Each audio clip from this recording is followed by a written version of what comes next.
মৰমৰ ছাত্ৰ ছাত্ৰীসকল, আমি ইতিমধ্যে চলক, বীজগণিত ৰাশি, চলকৰ ব্যৱহাৰে বীজগণিত ৰাশিৰ গঠন ইত্যাদি বিষয়ে আলোচনা কৰিছোঁ। আৰু চলক ব্যৱহাৰ কৰি বীজগণিতৰ ৰাশিও গঠন কৰিবলৈ আমি শিকিছোঁ। আজি আমি তোমালোকৰ বাবে একেবাৰে নতুন সমীকৰণৰ বিষয়ে আলোচনা কৰিম। সমীকৰণৰ বিষয়ে আমি আগতে পোৱা নাই। সমীকৰণ কেনেকৈ গঠন কৰা যায় বা সমীকৰণনো কি, কিন্তু সমীকৰণ গঠন কৰাৰ আগতে বা সমীকৰণৰ বিষয়ে জনাৰ আগতে আমি কিন্তু বেলেগ এটা কথা জানি ল'ব লাগিব প্ৰথমে। সেয়া হৈছে বাস্তৱ পৰিস্থিতিত ৰাশিৰ ব্যৱহাৰ আমি কিদৰে কৰিব পাৰোঁ।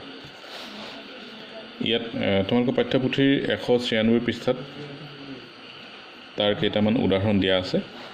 মই ইয়াৰে দুটা তোমালোকক বুজাই দিছোঁ, বাকীকেইটা তোমালোকে নিজে চাবা, আৰু যদি বুজি নোপোৱা মোক জনাবা, মই তোমালোকক বুজাই দিবলৈ চেষ্টা কৰিম পুনৰ।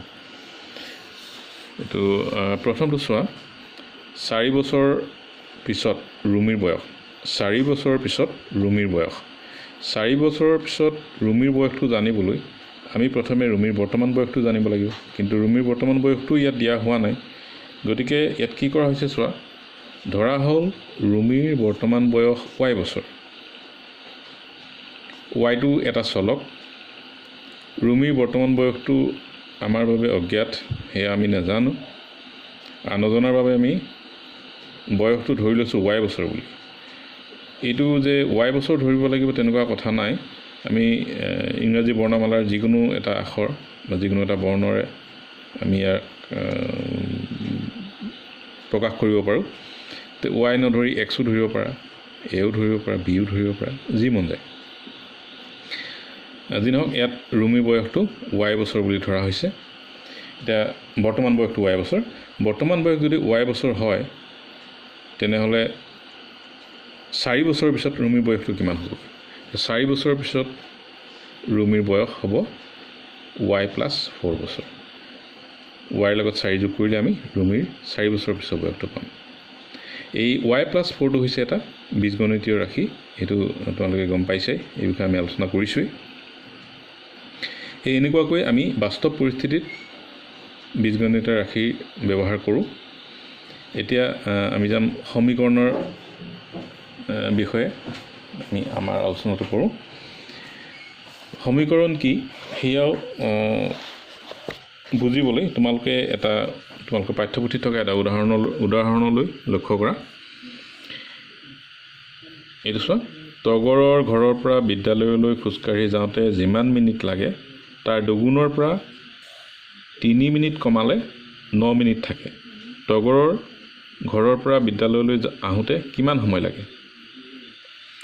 তগৰৰ ঘৰৰ পৰা বিদ্যালয়লৈ আহোঁতে কিমান সময় লাগে সেইটো নিৰ্ণয় কৰিবলৈ আমি এটা সমীকৰণ গঠন কৰিব লাগিব। তো সমীকৰণটো কেনেকৈ গঠন কৰা হৈছে ইয়াত তোমালোকে মন কৰা। তো ধৰা হ'ল ঘৰৰ পৰা বিদ্যালয়লৈ খোজকাঢ়ি যাওঁতে তগৰৰ m মিনিট সময় লাগে। তগৰৰ ঘৰৰ পৰা বিদ্যালয়লৈ খোজকাঢ়ি যাওঁতে কিমান সময় লাগে ইয়াত দিয়া নাই, গতিকে সেইটো আমি তাৰ বাবে এটা চলক ধৰিছোঁ m মিনিট। ইয়াতো m হ'ব লাগিব বুলি কথা নাই, x, y, z আমি যিকোনো চলক ইয়াত ধৰিব পাৰোঁ ইয়াৰ বাবে। তে m-ৰ দুগুণ হ'ব 2 পূৰণ m, বা এইটো 2m বা টুৱাইচ m বুলি আমি ক'ব পাৰোঁ, টুৱাইচ m। m-ৰ দুগুণৰ পৰা 3 মিনিট কমালে পাম এইটো টুৱাইচ m - 3। m-ৰ দুগুণ হৈছে টুৱাইচ m, আৰু ইয়াৰ পৰা ইয়াতকৈ 3 মিনিট কম মানে বিয়োগ 3, ইয়াৰ পৰা বিয়োগ 3 কৰিছোঁ। এতিয়া প্ৰশ্নত কোৱা হৈছে যে বিদ্যালয়লৈ যাওঁতে তগৰৰ যিমান মিনিট সময় লাগে তাৰ দুগুণৰ পৰা 3 মিনিট কমালে 9 মিনিট থাকে বুলি কৈছে। এতিয়া বিদ্যালয়লৈ খোজকাঢ়ি যাওঁতে তগৰৰ লগা সময়টো হ'ল m মিনিট। m মিনিটৰ দুগুণ হ'ল টুৱাইচ m মিনিট, আৰু টুৱাইচ m মিনিটৰ পৰা 3 মিনিট বিয়োগ কৰিলে টুৱাইচ m - 3 পাওঁ। টুৱাইচ m - 3 সমান কিমান হ'ব লাগিব? এই 9 মিনিট থাকে বুলি কৈছে, 9 হ'ব লাগিব। সেইটো চোৱা, টুৱাইচ m - 3, এইটো টুৱাইচ m মানে 2m দেই, এইটো আমি আচলতে টুৱাইচ m বুলি ক'ব লাগে। এই 2m - 3 সমান 9। এইটো আমি ক'ৰ পৰা পাইছোঁ? এই প্ৰশ্নটোত দিয়া আছে এইটো। টুৱাইচ m - 3 এটা বীজগণিতীয় ৰাশি। ইয়াক সোঁপক্ষৰ 9 সংখ্যাটোৰ লগত এইটো সমতুল্য অৱস্থাত থকা বুলি ধৰা হৈছে নহয় ঠিক প্ৰশ্নটোত আমি দিয়া আছে কাৰণে এইটো কৰিব পাৰিছোঁ এই এনেকুৱাকৈ সমান চিনৰ দুই পক্ষত সোপক্ষ এইটো আৰু বাওঁপক্ষ সোপক্ষ আৰু বাওঁপক্ষ দুই পক্ষতে যদি চলক ৰাখি ধ্ৰুৱক এনেকুৱা কিবা থাকে অৰ্থাৎ সমান চিনৰ বাওঁফালেও থাকিব লাগিব আৰু সোঁফালেও থাকিব লাগিব থাকিলে আমি তাক সমীকৰণ বুলি কওঁ এতিয়া তোমালোকে এইটো কথা মনত ৰাখা যে সমীকৰণ হ'বলৈ হ'লে দুটা পক্ষ লাগিব সমান চিনৰ সোঁফালে এটা পক্ষ আৰু সমান চিনৰ বাওঁফালে এটা পক্ষ দুটা পক্ষ নাথাকিলে সমীকৰণ হ'ব নোৱাৰে এতিয়া সমীকৰণ মানে আমি কি বুজিলোঁ এতিয়া বীজগণিতীয় ৰাশি ব্যৱহাৰ কৰি কোনো সংখ্যা বা চলকৰ লগত সমতুল কৰা উক্তিবোৰ হ'ল সমীকৰণ ইয়াৰ কিতাপত আছেই তোমালোকৰ বীজগণিতীয় ৰাশি ব্যৱহাৰ কৰি কোনো সংখ্যা বা চলকৰ লগত সমতুল কৰা উক্তিবোৰ হ'ল সমীকৰণ ইয়াত সমতুল কৰা হৈছে এইটো ৰাশি এই সংখ্যাটোৰ সৈতে সমতুল্য এতিয়া বীজগণিতীয় ৰাশি আৰু সমীকৰণৰ মাজত পাৰ্থক্যটো তোমালোকে নিশ্চয় ধৰিব পাৰিছা বীজগণিতীয় ৰাশি বুলি ক'লে আমি এটা তাত দুটা পক্ষ থকাৰ কথা নাই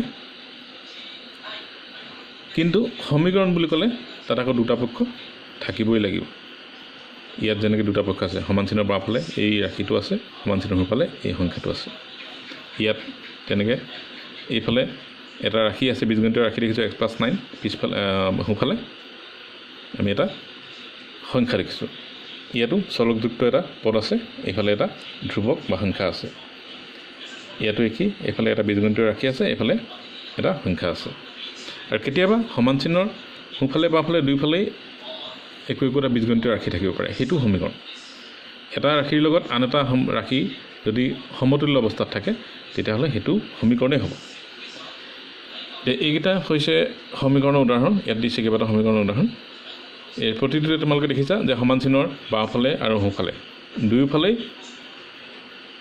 বীজগণিতীয় ৰাশি চলকযুক্ত পদ ধ্ৰুৱক বা সংখ্যা এনেকুৱা এইবোৰ আছে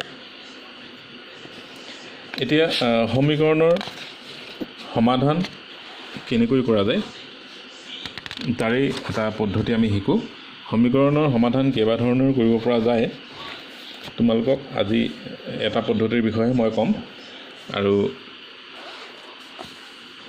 সেইটো মই তোমালোকক কৰি দেখুৱাম এটা ইয়াত এখন তালিকা দিছে তোমালোকৰ 199 পৃষ্ঠাত পাঠ্যপুথিৰ 199 পৃষ্ঠাত এখন তালিকা দিছে এই তালিকাখন পূৰ কৰিলেই তোমালোকে সমীকৰণৰ সমাধানৰ ধাৰণাটো থুলমূলকৈ লাভ কৰিবা মই হ'লেও ইয়াৰ পৰা নহ'লেও বেলেগ এটা মই কৰি দেখুৱাম বেলেগ এটা উদাহৰণে দেখুৱাম এই তালিকাখন কিন্তু তোমালোকে কৰিব চেষ্টা কৰিবা আৰু কিবা অসুবিধা হ'লে মোক ক'বা ধৰি লোৱা ইয়াৰে এটা উদাহৰণ লৈছোঁ আমি x - 2 সমান 3 সমীকৰণটো হ'ল এইটো এই সমীকৰণটোৰে সমাধানটো আমি কেনেকৈ কৰিম মই দেখুৱাই দিছোঁ আৰু তাৰপিছত তোমালোকে এই তালিকাখন পূৰণ কৰিবা সমীকৰণটো হ'ল x - 2 = 3 এইটো x - 2 = 3 ইয়াৰ সমাধানটো আমি যিটো পদ্ধতিৰে কৰিম এতিয়া সেই পদ্ধতিটোৰ নাম হৈছে প্ৰচেষ্টা আৰু ভুল শুধৰোৱা পদ্ধতি অৰ্থাৎ আমি ইয়াৰ আনুমানিক মানবোৰ এই চলকটো xৰ মানটোহে উলিয়াব লাগে আমি সমীকৰণটো সমাধানৰ জৰিয়তে xৰ আনুমানিক মান কিছুমান আমি ইয়াত বহুৱাই চাম প্ৰথমে ধৰি ল'লোঁ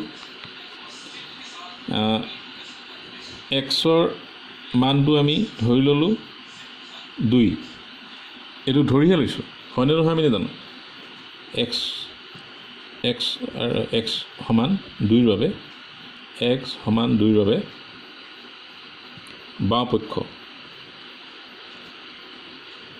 বাওঁপক্ষ মান বাওঁপক্ষত কি আছে x - 2 আছে এতিয়া xৰ ঠাইত আমি 2 বহাম 2 বিয়োগ 2 সমান কিমান পালোঁ 0 পালোঁ এই 0টো সমান চিনৰ সোঁফালে থকা পদটোৰ সমান নহয় এইটো 3 আছে গতিকে এইটো সমান চিনটো আমি কাটি দিম সুপক্ষৰ সমান যেহেতু নহয় ইয়াৰ অৰ্থটো হ'ল কি সমান চিনটো কাটি দিয়াৰ অৰ্থটো হ'ল কি সমান নহয় এই বাওঁপক্ষত আমি চলকৰ মানটো বহুৱাই চালোঁ 2 বহুৱাই চালোঁ 2 বহুৱাই আমি 0 পালোঁ আৰু 0টো সুপক্ষৰ সমান নহয় সুপক্ষ 3 হে গতিকে এই 2টো xৰ মান হ'ব নোৱাৰে 2টো এই সমীকৰণটোৰ এটা সমাধান হ'ব নোৱাৰে এতিয়া 2 যেহেতু নহয় আমি অনুমানতে বেলেগ এটা মান বহুৱাই চাম ধৰি লওক 4 বহুৱালোঁ তোমালোকে অনুমান কৰিব পাৰিছা নিশ্চয় xৰ মানটো কি হ'ব x সমান 4ৰ বাবে বাওঁপক্ষ সমান xৰ ঠাইত আমি 4 বহাম এতিয়া x অৰ্থাৎ 4 বিয়োগ 2 4 বিয়োগ 2 সমান 2 এতিয়াও আমি সুপক্ষৰ সমান নাপালোঁ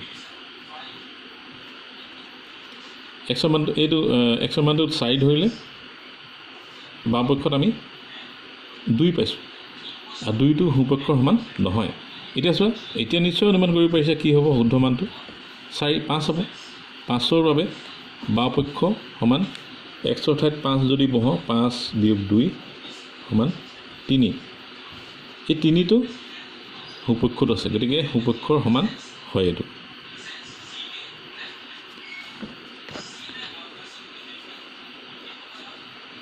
সুপক্ষৰ সমান হ'ল এতিয়া আকৌ আমি সমান চিনটো নেকাটিম এতেকে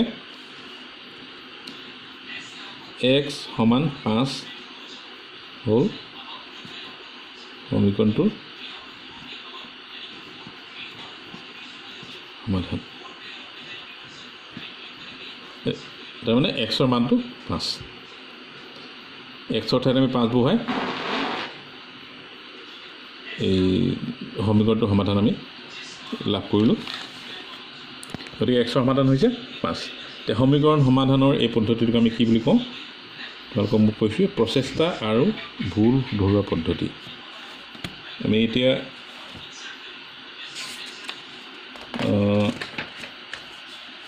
আজি তোমালোকক হোমৱৰ্ক হিচাপে মই এই সমাধান কৰিবলৈ নিদিওঁ সমীকৰণ সমাধান কৰিবলৈ নিদিওঁ সমীকৰণ সমাধান কৰাৰ আগতে তোমালোকে সমীকৰণনো কি সেয়া জানিব লাগিব ভালকৈ গতিকে 200 পৃষ্ঠাত থকা তোমালোকৰ অনুশীলনী এই 1 নম্বৰৰ প্ৰশ্নটো কৰি মোক দেখুৱাবা ইয়াত কোনবোৰ সমীকৰণ লিখিবলৈ কৈছে মাত্ৰ সমীকৰণ কোনকেইটা সেটা ক'ব লাগে আৰু অৰ্থাৎ ইয়াত ধৰা x - 19 = 10 এইটো এটা সমীকৰণ হয়নে নহয় যদি হয় বুলি লিখিবা আৰু হয় যে তাৰ সপক্ষে এটা যুক্তি লিখিবা কেনেকৈ হয় বুলি জানিবা তুমি সমীকৰণ কি সেই বিষয়ে মই তোমালোকক ক'লোৱেই তাৰপিছত ধৰা এইটো এটা সমীকৰণ হয়নে নহয় ক'ব লাগে যদি হয় বুলি লিখিবা নহ'লে নহয় বুলি লিখিবা কিন্তু হয় বুলি লিখিলেও যুক্তিটো দিব লাগিব আৰু নহয় বুলি লিখিলেও যুক্তিটো তোমালোকে দিব লাগিব আশা ৰাখিছোঁ তোমালোকে সমীকৰণ কি বুজি পাইছা আৰু সমাধানৰ এটা পদ্ধতি তোমালোকে মই যেটো আলোচনা কৰিলোঁ সেইটো নিশ্চয় বুজি পাইছা আৰু যদি কিবা বুজি পাবলৈ বাকি ৰৈ গৈছে তেনেহ'লে তোমালোকে জনাবা মই তোমালোকক সহায় কৰিবলৈ চেষ্টা কৰিম ধন্যবাদ